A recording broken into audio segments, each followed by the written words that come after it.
আমি এটা সমস্যা দাঙি ধৰিছো নৰসিংহ পাতৰ ব্যৱহাৰক লৈ আমাৰ সমাজৰ মানুহে কৰা অৱহেলামূলক মনোভাৱ। বিষয়টিৰ নামকৰণ হ'ল নৰসিংহ পাত এবিধ সেউজীয়া ফুল। সমাধানৰ ক্ষেত্ৰত আমাৰ মতামত। স্থানীয় কৃষকসকলে আৰ্থিক সবলীকৰণৰ সহায় কৰিব।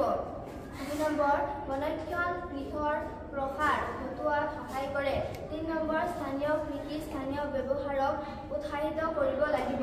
৪ নম্বৰ, বাণিজ্যিকভাৱে কৃষকসকলে নৰসিংহ পাতৰ খেতি কৰিব লাভান্বিত হ'ব পাৰে তাক জানিবলৈ উৎসাহিত কৰা। ৫ নম্বৰ, ইয়াৰ খেতি আৰু বজাৰৰ বাবে স্থানীয় আত্মসহায়ক গোটসমূহক সংযুক্ত কৰা। ৬ নম্বৰ, মোবাইল এপৰ জৰিয়তে জৈৱিকভাৱে প্ৰস্তুত কৰা নৰসিংহ পাতৰ গুড়ি, তেল, কেপচুল আৰু চাহৰ উপলব্ধ কৰোৱা। ৭ নম্বৰ, প্ৰস্তুত কৰা সামগ্ৰীসমূহৰ শুদ্ধতা নিশ্চিতকৰণৰ বাবে QR কোড সংস্থাপনৰ ব্যৱস্থা কৰা। ৮ নম্বৰ, খেতি পদ্ধতি, জৈৱিক কীট-পতংগ ব্যৱস্থাপনা আৰু ক্ৰেতাৰ সংযোগৰ বাবে কৃষকৰ বাবে মোবাইল এপ প্ৰস্তুত কৰা।